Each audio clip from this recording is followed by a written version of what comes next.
Thank you guys for coming. We are live. I'm sure you guys saw the video I released earlier today. It was something that I don't usually like to do, which is talk about my past. I've talked about my mom a couple of times. I figure I should just address this at the beginning of the podcast. I've talked about my mom a few times, multiple times.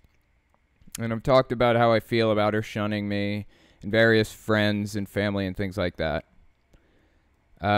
Usually I don't talk about that stuff, though. If you notice, I only have probably a total of 4 videos. This one may be number 5 out of 170-something, which talk about that, which talk about my family and my feelings on it and things like that. Now, this one with my dad, I felt like it was, I felt like it was kind of necessary to, just for completionist's sake, kind of give like a record of my history with my family, because I had done the videos Leaving Religion parts 1 and part 2, and this felt like a part 3. I didn't talk about my dad at all in parts 1 or 2. And I've pretty well avoided the guy this whole time in my YouTube career. I've pretty well avoided him, or anything relating to him. I've given a couple of mentions here or there about him, but for the most part I haven't really talked about him. So I felt like it was time. And for those of you who didn't see the video, just give a basic, real quick recap. He was pretty abusive to me when I was younger, a teenager. He's bipolar. My mom is also bipolar. But every 6 weeks or so, roughly, my dad would get into these cycles of abuse where he would... it was just physical and verbal abuse. He would just hit me or something like that, and yeah, it got really ugly for a good part of my teen years. And so anyways, I kind of detail it a little bit in the main channel video. And at the end, I mention that he is in the hospital right now. Well, we just got some updates to it. If you guys are interested in hearing about it, I assume you are.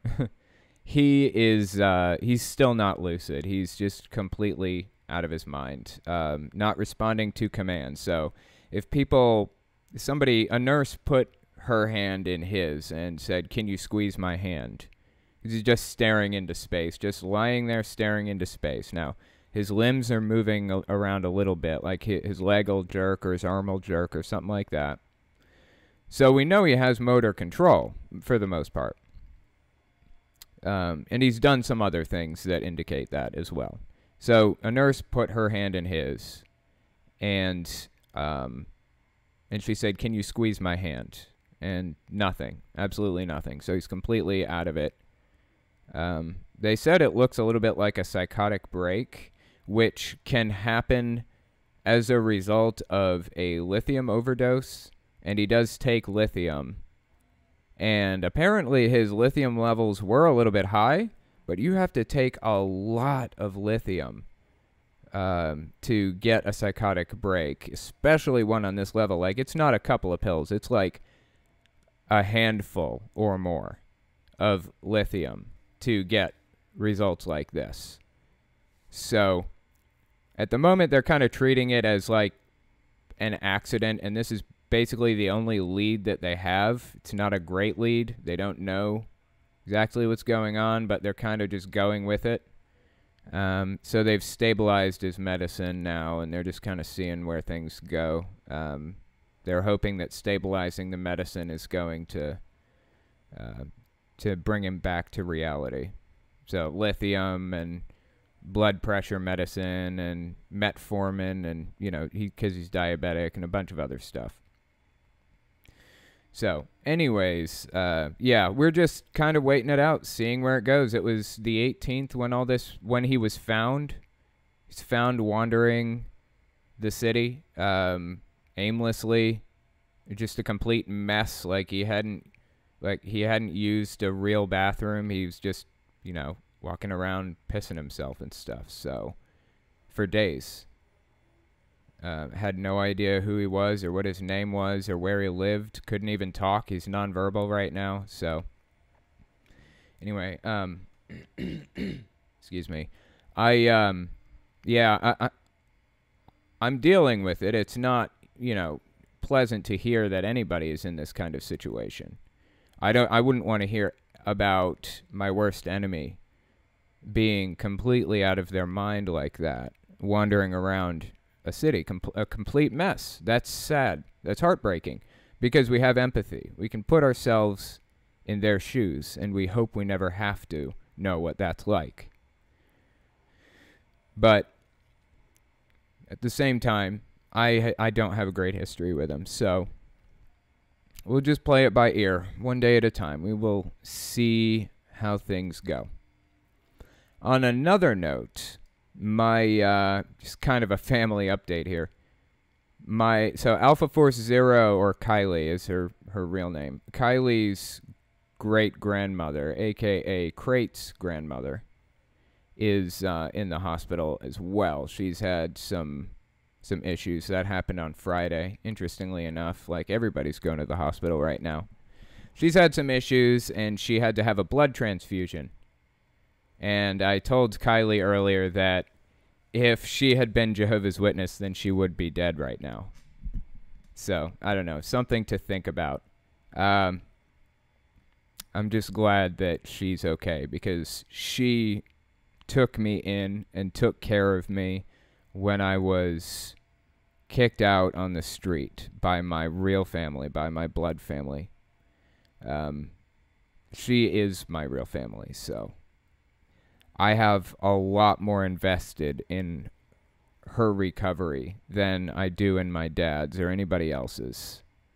So, but her situation does not really seem as dire as my dad's. So we'll see. We'll see where things go. We'll see how they play out. She says she may get to go home tomorrow, but, she hates going to the hospital, and she doesn't think there's ever a need. She'll tough through it, and she's had, like, second-degree burns before, and she says, oh, I'll be fine. The blisters will go away. No big deal. So, anyways, it's been a rough week, and I have not been present on Discord as much as I would like to have been as a result of this and more that's been going on. It's really not been easy to deal with all of this, but we'll power through. We'll make it. So, anyway, so last week on the podcast, I was reading from the Bible Teach book.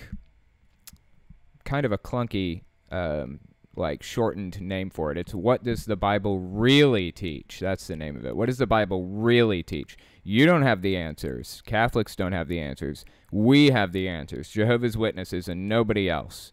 We can tell you what the Bible really teaches. So I was reading from that last week, and it was really interesting. It's interesting to see what they present to somebody who presumably knows nothing about their religion. Hopefully knows nothing about their religion. And we could see just from the start that they assume they know nothing about the Bible in general. Because it had a little box at the beginning of the Bible Teach book, which was explaining how Bible books work. Like when you see 2 next to Timothy, it means it's the second letter to Timothy. It was just bizarre. Like, I don't know. I guess I can see the point. Like, in some cases, you'll come across people who know basically nothing about the Bible, or literally nothing about the Bible. I don't know. Maybe they're talking to, like, an ex-Muslim or something. So, that was an interesting little book, I thought. I mean, it is an interesting little book, but last week I was also talking to Baphomet Babe. She's one of my staff members on the Discord. And we were talking about the book of Revelation and Jehovah's Witnesses' interpretation of it, and how they come to the conclusion that the UN is evil. It's like the great beast from Revelation, right? Well, that is actually what inspired me to make the video that I did last week on Sunday. I think it was Sunday, maybe Thursday, about the UN. No, it was Thursday, not Sunday. But anyways, that is what inspired me to make that video. I decided to look it up and see what they had to say. Well, anyways, last week on the podcast, I pulled out the old Revelation book. Now, it wasn't on the screen, but I was just kind of flipping through it, and after the podcast, I set it down. I'm looking at it and reading, and it is genuinely fascinating. Oh, you know what? I downloaded the PDF for it, and I'm just now realizing that this PDF does not have any of the artwork. That disappoints me so much, because that artwork is so crazy. I remember sitting there in the Kingdom Hall, just a little kid, probably, I don't know, 4, 5, 6 years old, with a Revelation book in my hand, and I'm just flipping through it, looking at the pictures. I mean, somebody put so much work into this artwork. It seriously astounds me to this day, just how amazing, what an amazing job they did on that artwork. And we took a look at it last week. Let's see if we can take another look real quick.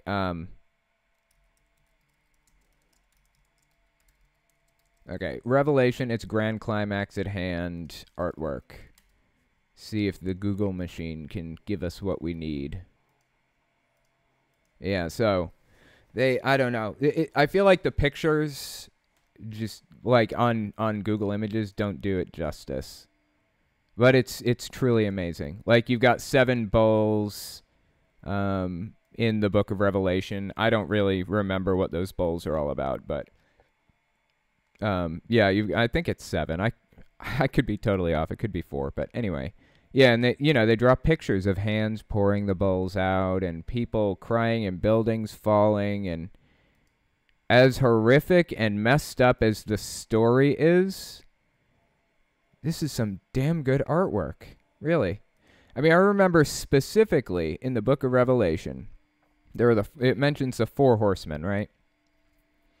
And I remember when I was probably 5 or 6 years old, I was flipping through and I came across the pictures of the 4 horsemen. Now, there's one on each page, and they address what they believe the 4 horsemen to be or whatever, in the Revelation book.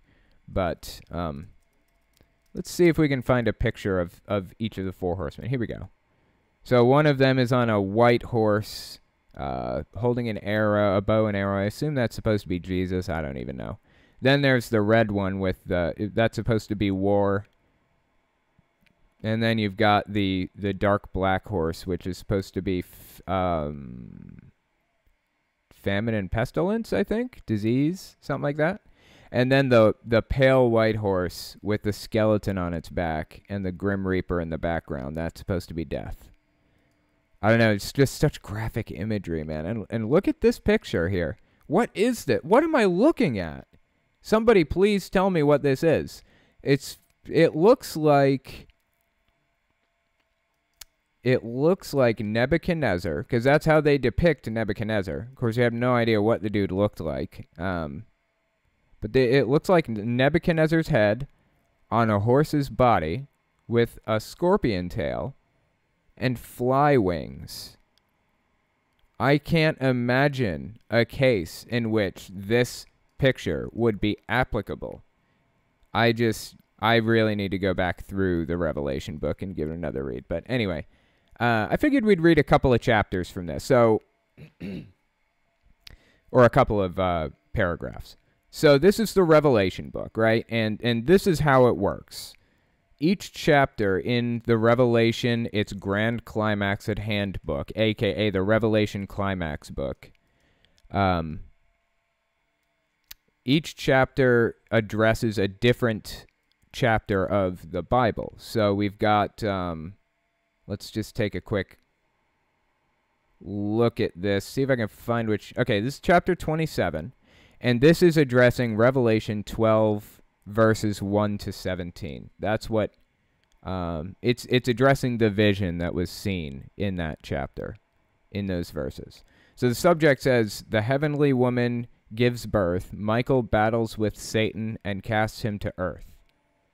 And then time of fulfillment from the enthronement of from the enthronement of Christ Jesus in 1914 up to the Great Tribulation. So they're claiming that Revelation 12, 1 through 17 is referring to the time we're in now.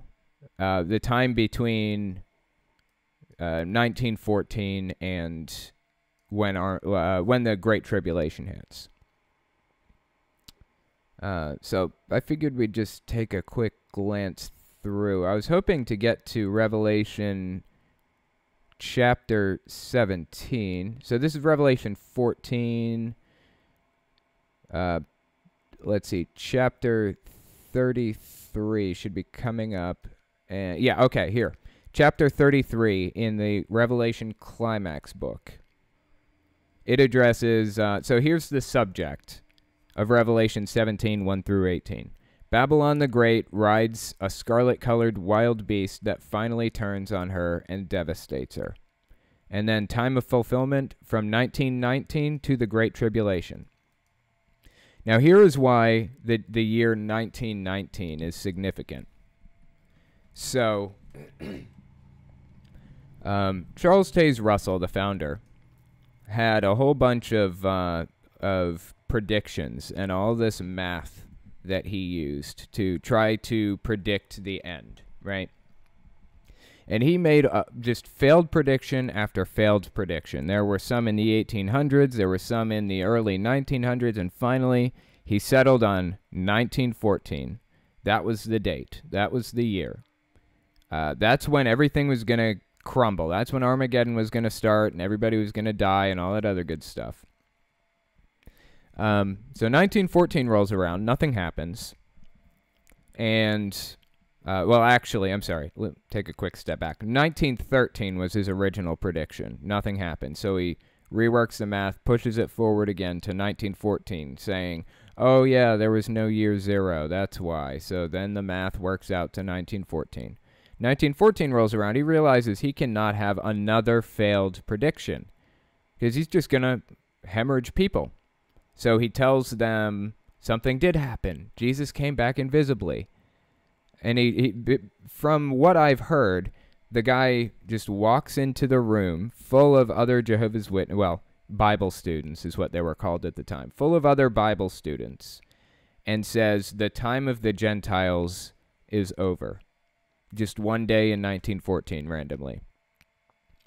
And so anyways, a couple years later, so, you know, they have to preserve that date. If they change that date or change things that they use to calculate that date, it's going to get ugly. They're probably going to lose a lot of people as a result, unless they do it really carefully. So a couple years pass. 1916 rolls around. October 31st, Halloween night. Charles Taze Russell dies. I just think that's a fantastic night to die. As morbid as that is. But anyway, so he dies. There's a power struggle because there were, I think it started out with a board of people. Well, it started with a president, and then it eventually moved to a board of people who made rules and ran the whole thing. Well, they made another prediction for 1919. This one may have actually been Charles Taze Russell's before he died. They made another prediction for 1919, and of course that one failed too. When that one failed, they covered that one up by saying 1919 is the year that Jehovah picked the Watchtower Society as his organization. He perused the earth's religions and looked for the right one, and Jehovah's Witnesses matched the bill. They fit the bill, so he picked them in 1919. And now they call all the shots. So that's why in the Revelation book here, you'll see it says time of fulfillment is from 1919 to the Great Tribulation. From the day that Jehovah supposedly picked the Watchtower Society as his chosen organization to tribulation. So yeah, this one is called Judging the Infamous Harlot. That's what this chapter is called, chapter 33. It says, Jehovah's righteous anger must be poured out to completion. 7 bowls of it. Okay, it was 7. I wasn't sure if it was 7 or 4.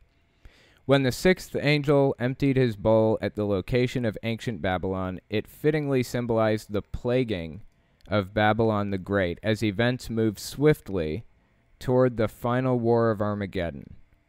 Likely, it's the same angel that now reveals why and how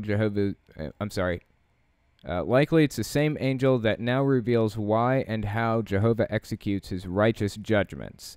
John is struck with wonderment at what he next hears and sees. And one of the 7 angels, and this is quoting from Revelation 17, 1 and 2, and one of the 7 angels that had the 7 bowls came and spoke with me, saying, Come, I will show you the judgment upon the great harlot who sits on many waters, with whom the kings of the earth committed fornication, whereas those who inhabit the earth were made drunk with the wine of her fornication. That's weird. I don't remember it saying that. Just out of curiosity, let's just look that up. I just want to be super extra sure that they aren't inserting something in there from their Bible, because they do that from time to time. One of the 7 angels who had 7 bowls came and said to me, Come, I will show you the punishment of the great prostitute who sits by many waters. With her the kings of the earth committed adultery, and the inhabitants of the earth were intoxicated with the wine of her adulteries. Okay, I guess that is what it says. I've just learned better than to trust the Jehovah's Witnesses Bible by default. The great harlot. Why so shocking a designation? Who is she? Some have identified this symbolic harlot with ancient Rome. Some have identified this symbolic harlot with ancient Rome. Okay. That's interesting. Who are these some people to whom they refer? But Rome was a political power. This harlot commits fornication with the kings of the earth, and this evidently includes the kings of Rome. Besides, after her destruction, the kings of the earth are said to mourn her passing. Therefore, she cannot be a political power. Additionally, since she's mourned also by the world's merchants, she could not picture big business. We read, however, that by her spiritistic practice all the nations were misled. This makes it clear that the great harlot must be a worldwide religious entity. Okay, that's interesting. By her spiritistic practice. I don't know that I would count out big business. It's mourned by merchants. I mean, maybe it was a big business that helped them all out. I don't know. They're just making weird big leaps from this really bizarre friggin' chapter of the Bible, or this bizarre book of the Bible. Like, I swear the dude was on LSD. I swear he must have been. This doesn't make sense in any other context. Anyways, by the way, Crate, are you there? Can you hear me? Yeah. Do you have some questions for me? I meant to take some a few minutes ago, but I kind of got wrapped up in that. Yep. I have some. Sweet. Sorry, I just caught a spider. I forgive you. No, I'm just kidding. Go ahead. Go ahead with the questions. All right. Well, the first couple from this week are just kind of personal things. Okay. It's fine. Orthodoxy on YouTube asked, do you think your dad's condition may be the result of a suicide attempt? That's interesting because some of us had suspected that may be the case. He has had a history of doing some things along those lines. Just leave it at that. But I think it's far more likely, based on his Munchausen syndrome, that he is probably trying to get attention. Because for those of you who don't know what Munchausen syndrome is, it's basically where you have this overwhelming need to receive pity from people. Like, you need people to see you as disadvantaged. You need people to give you their sympathy. And I have actually seen that from him. It's a long record of it. I mean, I could go into detail, but it's really, really bad. And then there's Munchausen by proxy, which is a little bit less common, I think, but it's where you need somebody to feel bad for you for having to deal with somebody who's sick. And I've actually seen people, well, I've heard of people making their children sick so that people would feel sympathy for them for having to deal with a sick child. It is a mental disorder. It is a problem, especially with my dad. He has Munchausen syndrome really, really badly. So you can never tell if he's faking or if it's real. In fact, one of the first questions we asked the nurses when he got in there was, is there any possibility at all that he's faking this? And the nurses watched out for signs of that by giving him pain tests and stuff like that, like poking him with needles and things to see if they get a response of any sort. They probably would have done that anyways, but they were watching out for any signs of faking it. So the nurses seem pretty convinced he's not faking it. I mean, he did fake being handicapped for 11 years. I know that doesn't make any sense to people who haven't seen the video that I put out today, but yeah, he faked it for 11 years. So that's all part of his Munchausen syndrome. To bring it back, what is it? I wanted to point out there, It wasn't just he faked being handicapped for 11 years. It was he faked being confined completely to a wheelchair. Yeah. He faked not being able to walk at all. Yeah. I mean, on occasion, he would stand up from the wheelchair and kind of hobble over to, say, the toilet. So we knew he could kind of stand up a little bit just for a minute or two, just to kind of muddle his way over to what he needed to do. He could get from one chair to another chair or from the chair to the bed or whatever, but he completely pretended for 11 years that was the limit of his abilities, and sit there and cry and whine and groan.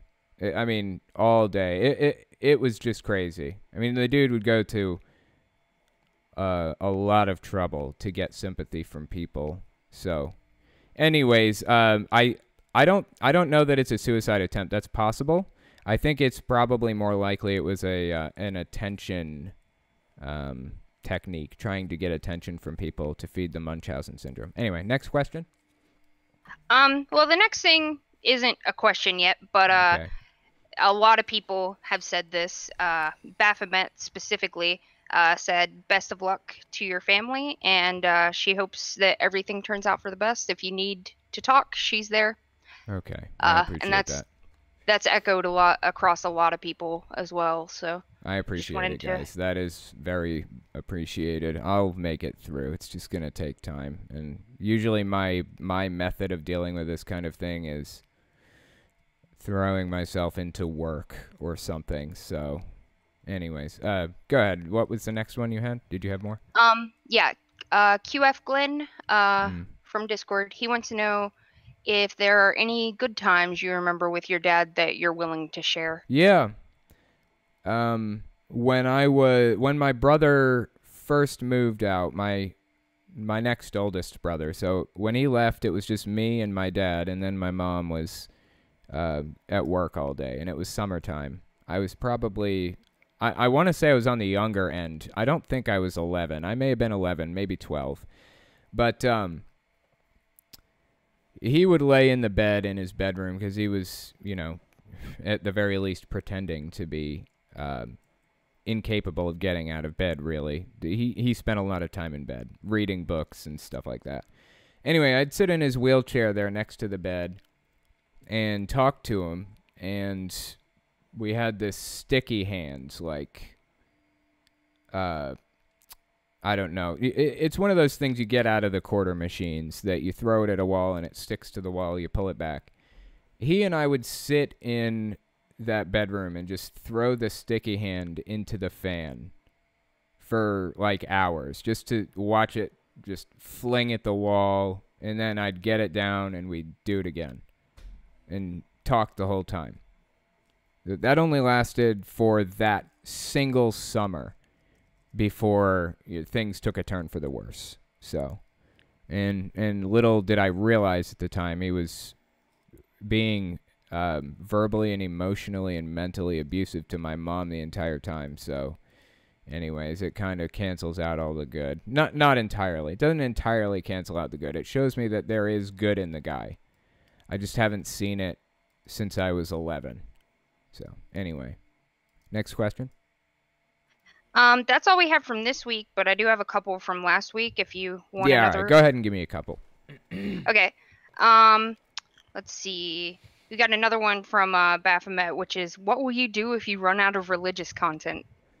I will never run out of religious content. You know, that thought has actually crossed my mind.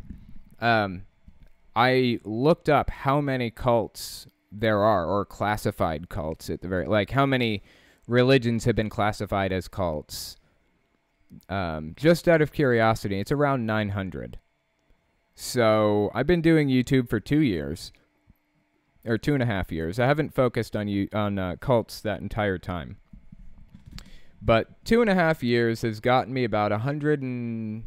I've actually made 185 videos. Now, I only have like 160 something up on YouTube now as a result of, you know, I don't know, BS copyright strikes or whatever. Some have come down, and I put them up on YouTube. Hate speech strikes and things like that. I'm sorry, I put them up on Facebook when they come down. But anyways...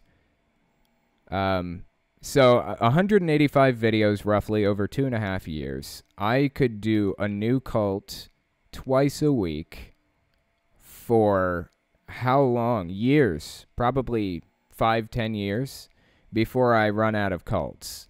But you have to consider I'm still like taking side steps here. I'm still kind of addressing Jehovah's Witnesses' corruption, Mormonism's corruption, and things like that in between. It's not a new cult every week.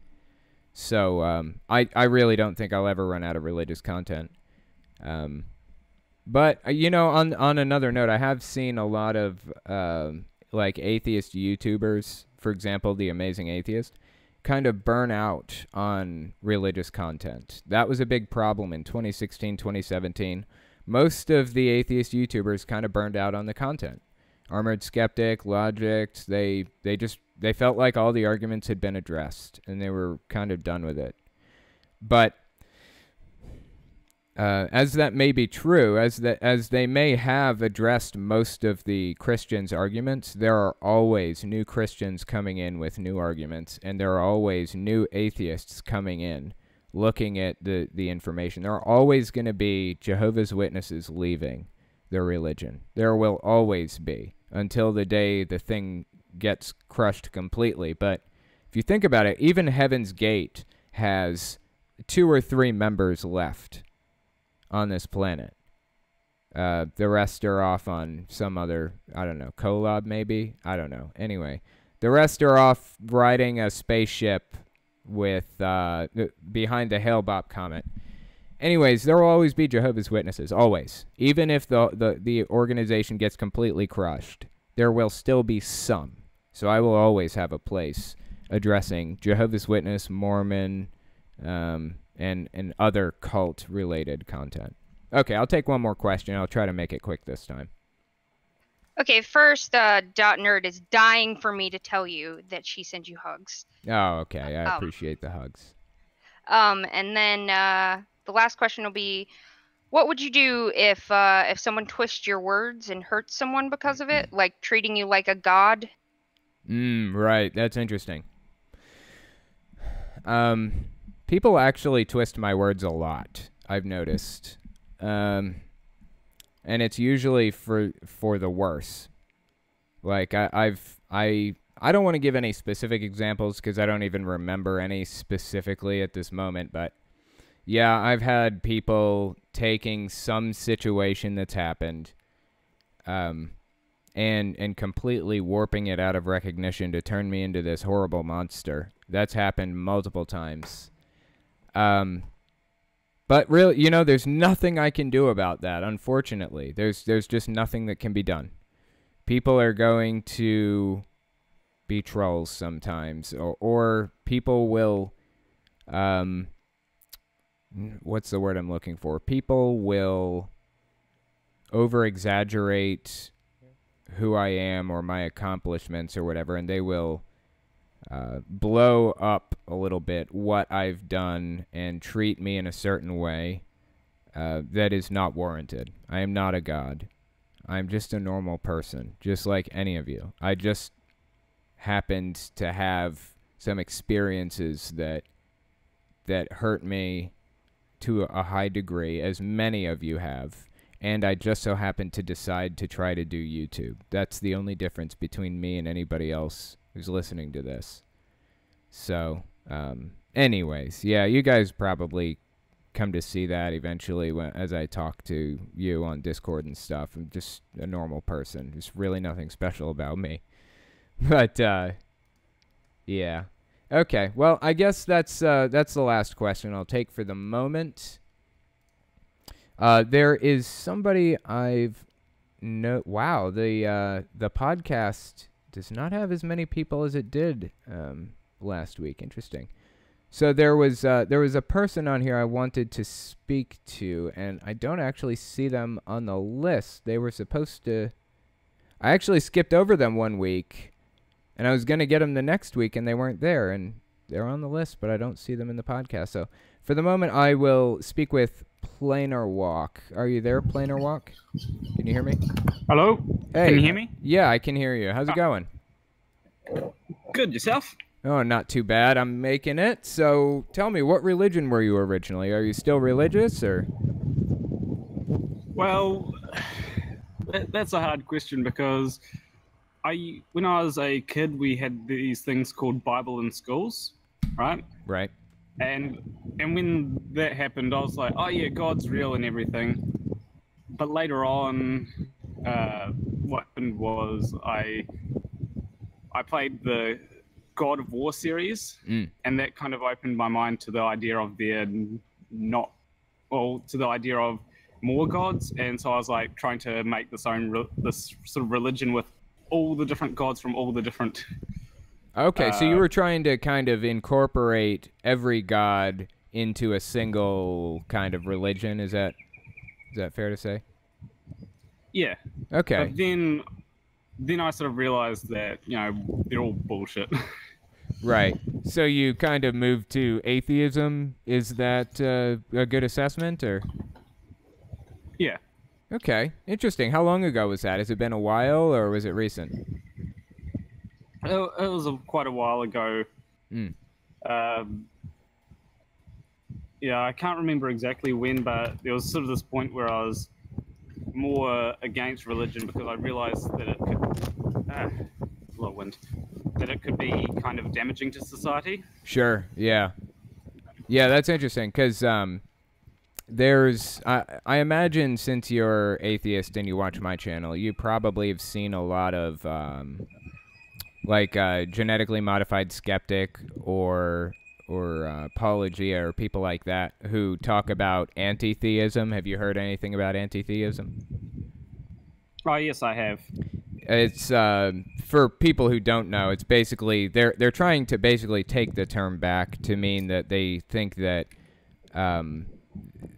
religion is actively harmful, is my assessment of it. And by the way, just a quick side note to you, I was sitting here talking and listening to you, and I was trying to decide if I think your accent is Australian or New Zealand, and I think that it's Australian. Is that right?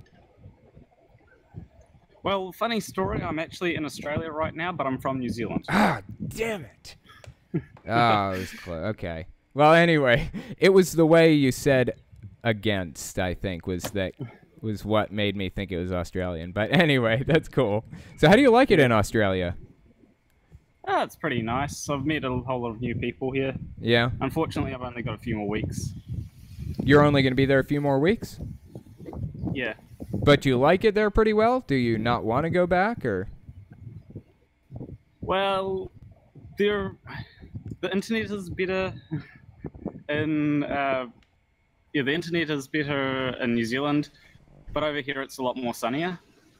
Oh, really? Internet is better in New Zealand. That actually kind of surprises me. I would have thought it would have been it would have been better in Australia. Huh. I thought it would have been too, but Yeah, kind of sucks. Yeah, I found out a while. What? Say again? I was going to say that there is something that I wanted to ask you. Yeah, go ahead. So recently, I found out about this this thing. I was going through Wikipedia, looking at alternate commandments, and I found this thing called summons. Like SUMMONS? What? Can you spell that thing that you said? SUMMUM. Oh, okay, I'm with you. Right. And I'm just wondering if you had heard of it before. No, I haven't. I don't know if you're watching the live stream or not, but I pulled it up anyways on Wikipedia.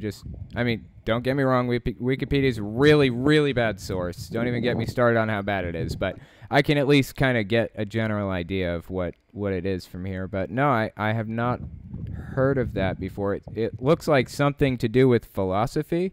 Is that right? Yeah, it seems to be from what I can tell, it seems to be a Christian sort of thing, which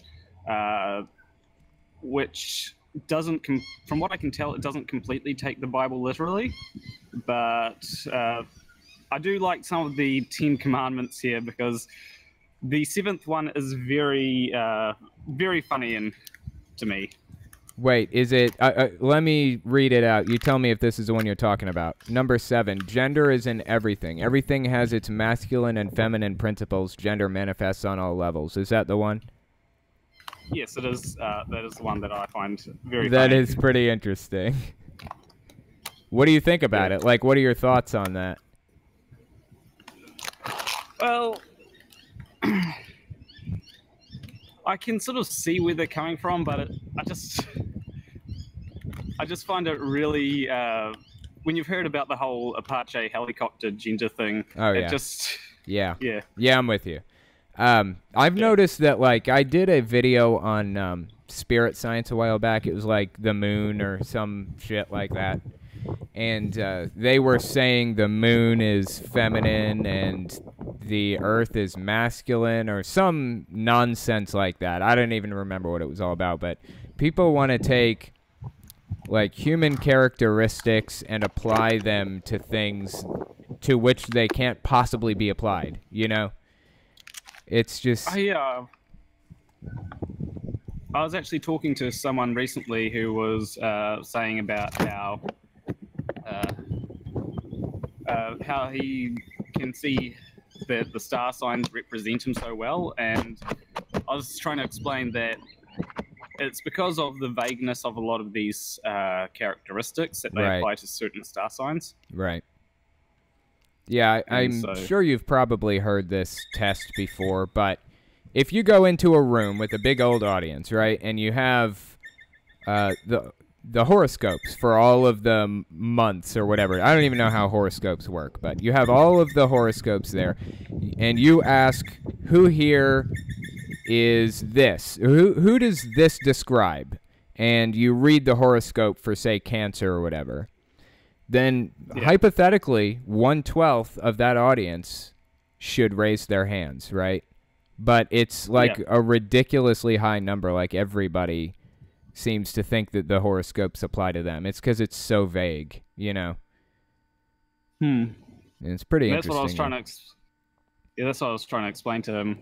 Yeah, I think Neil deGrasse Tyson did that test once in one of his public talks. Pretty interesting. You ever watch them, Neil deGrasse Tyson? I do watch. I generally watch the TV shows that he's in, like Cosmos and the Inexplicable Universe. I don't think I've heard of that one. I was actually, I was trying to get through Cosmos, but I kind of feel like it's designed for. I don't know. There are a lot of animations in it and stuff, like cartoony stuff, and it was really hard for me to get into as a result of that, I think. But I still respect the show greatly.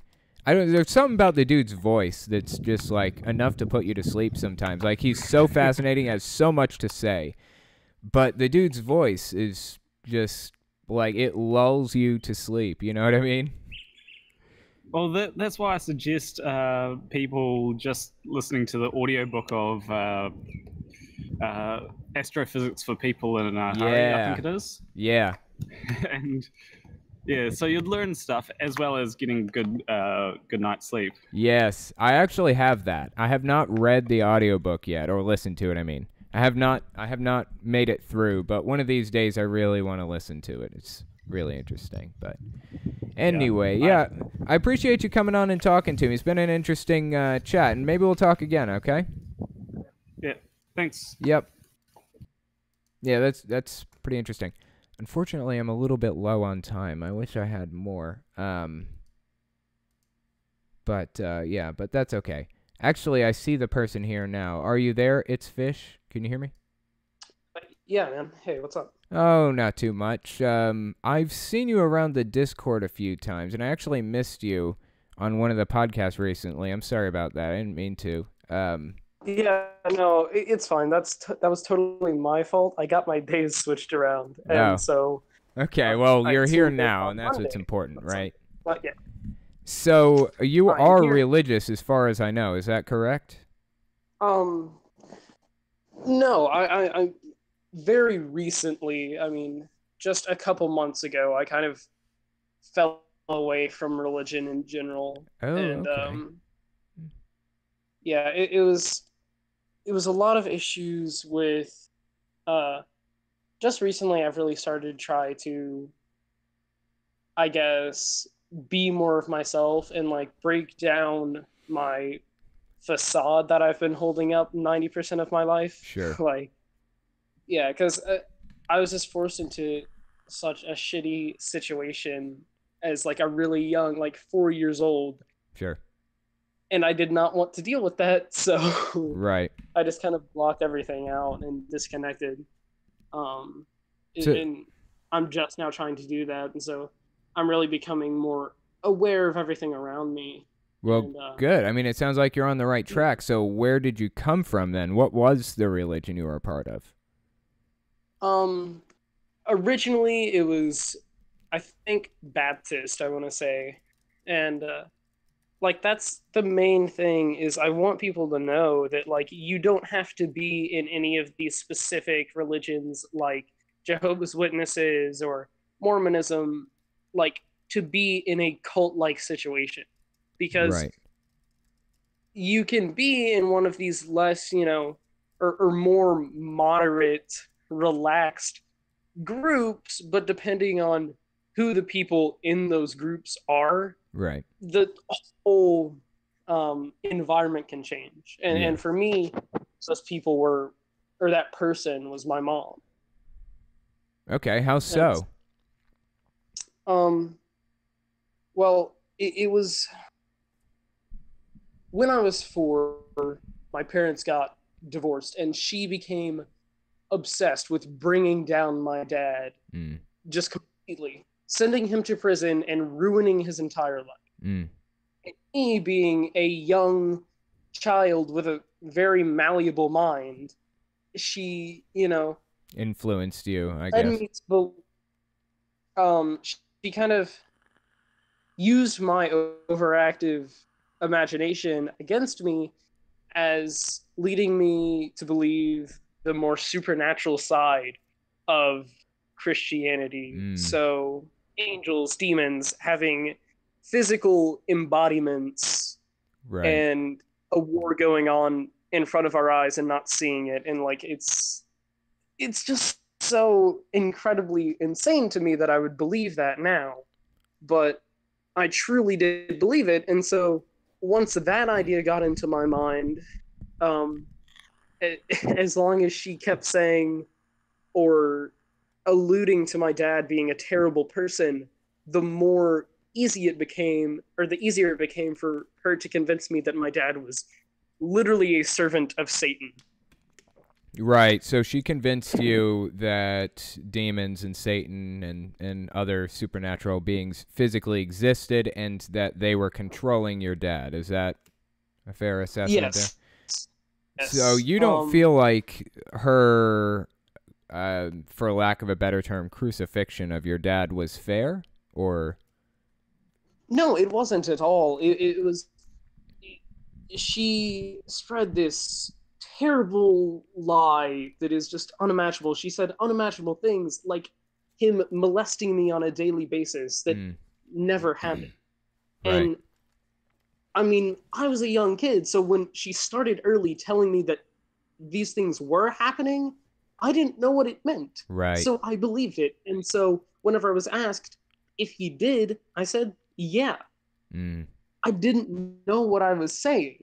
And it was so incredibly just messed up. Like, that's such a terrible thing to do. Yeah. Yeah. So what was, like, the end result of all that? Like, did he end up going to prison? Is he out now, or what happened? No, actually, he has full custody of me. Oh, okay. Thankfully, because there just wasn't any actual evidence that he had done anything to me. And so that's good to hear, really. That's insane, man. Yeah. So how old are you now? I'm 14. I'll be 15 next month. Okay. That's good to hear, man. So is your dad religious? Did he continue kind of a religious trend, or did it kind of drop off the face of the earth there? He kind of, like, for a while, he was less religious, more like, I guess, spiritual. He believed that there was some kind of higher power or divine being, but he wasn't glued to any religion. And more recently, he's kind of dropped completely off. And actually just in the last couple of weeks. So wow, I'm not sure. A lot happening over the past few months, huh? Oh yeah.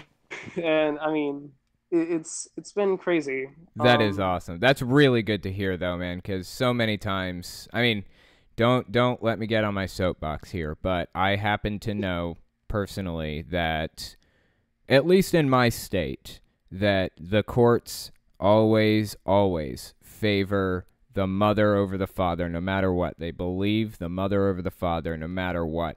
It's been a problem in my family. I've seen it with custody battles and things like that. It's really, really ugly and sad. So I'm glad to hear that things kind of worked out for the better in your situation, because it could have been a lot worse, you know? Yeah. I mean, it's really similar even here where I live. The courts are very similar, and it kind of came down to, I'm not going to lie, a little bit of, I guess, corruptness. It was more because my dad grew up in an area where it's just this huge group of kids were all like best friends, effectively brothers. They had no blood relation, but and a few of them are now higher government officials. Right. And the judge and other law officials related with the case knew that, and so it kind of swayed that. It wasn't, of course, he wasn't intentionally, doing that. Right, it was just an unintentional bias kind of slipping in, right?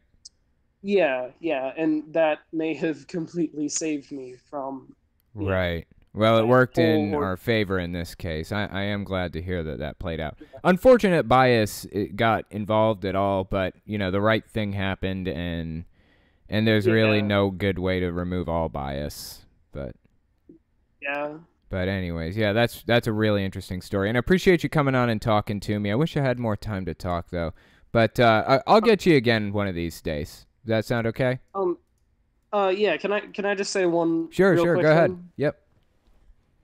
What's really ironic to me is that, like, I have 6 brothers and sisters, and all of them on my mom's side are now atheist, and the ones on my dad's side are still moderate Christians. That's so crazy. Sometimes it takes it takes like a religious fundamentalist to push people away from it, you know? Yeah, like it was such an overload. Yeah. My mom after church wouldn't let us get out of the car and go into our house until we said something that we learned from the sermon. It was so much. Like, Yep. I know what I'm you mean. 7. Get a whole lot from this dude yelling at me. Right. I know what you mean. Like, my mom was very similar in many ways. She would do a lot of similar stuff to that. She was just completely immersed in the whole thing. There's no, I mean, oh man, I almost said her real name. It's like Jennifer Jones died and was replaced by Jennifer Jones, Jehovah's Witness, you know? Yeah. Or religious fundamentalist. So I totally know what you mean there. But yeah, was there anything else that you wanted to say or ask me or mention or anything? No, not really. All right. Well, appreciate you coming on, and we will get you on again one of these days. I know it's a little bit shorter than usual, but anyway, yeah. Thanks for coming. Yeah. Thanks for having me in. Yeah, that's pretty interesting. I do know what he means by just complete religious fundamentalist to the core, where you can't get out of the car without giving something that you learned from the sermon or whatever. I totally 100% know what that's all about. So it's disappointing to see that kind of thing. And I just about guarantee that most people on this Discord also know exactly what that's all about. And interestingly enough, they're actually memeing me in the Discord podcast text channel right now. So you guys are missing it if you're not on Discord. Come check it out. It's pretty odd, but interesting nonetheless. Crate, do you have any more questions for me? I'll take like one question. I got about 3 minutes. It's going to take another person, but I'm short on time. Yeah, give me 1 sec. Okay. They're making me a crab. Yeah, I told him you were a Cancer. That makes sense. If anybody has any more questions, feel free to go ahead and post. I'm just going through questions from last week right now. So, did the association hold anything against disabled people? Well, that's an interesting question. It depends on what you mean. Do you mean physically disabled or mentally disabled? Because they actually have, or more accurately, not even mentally disabled, but people with mental or emotional conditions, like people with bipolar disorder or things like that. With physically disabled people, they do have a call list, basically, and it's a list of people who are physically disabled who can't make it to meetings very often. And they put the list up on the board. I mean, this is how it worked when I was in it, which is friggin' 15 years ago at this point. Anyway, they'd put the list up on the board, and service groups would go visit those people once a week. So they'd split you up into different cars. Like you'd have,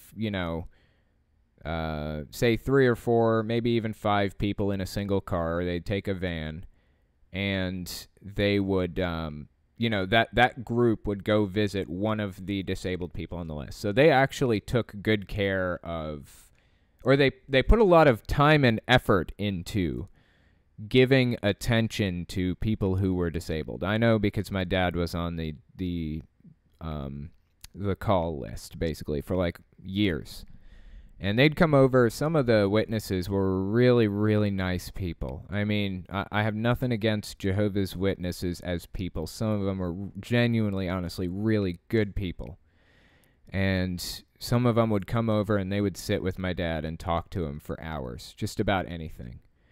And so, yeah, they did take care of, they gave a lot of attention to disabled people. Now, physically disabled. Now, as far as mental disorders and things like that, they do have a long history of being anti-medicine, anti-therapy, anti-vaccine, so on and so forth. They're not so much anymore.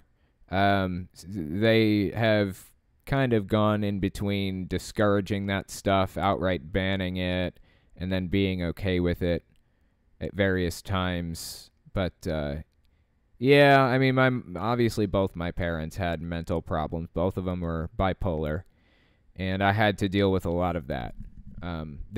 They both took a lot of medicine. They both went to therapy every week, twice a week sometimes, 3 times a week, depending on how mentally unstable they felt they were. So I don't know how it was for different congregations. I don't know how it was for different families or people, but my parents basically completely embraced therapy and the medicine that the therapists would prescribe, as long as it didn't have any blood fractions in it or wasn't derived from any blood fractions in any way, then they would take it. But anyway, yeah, it's 10 o'clock. That is 10 o'clock for me anyways. I'm in Eastern time. That's the end of the podcast. I appreciate you guys coming in, and thank you for all the well wishes with everything. It's been a very long week, a very long, hard week for me, but we're making it through one day at a time. But yeah, thanks for coming, guys.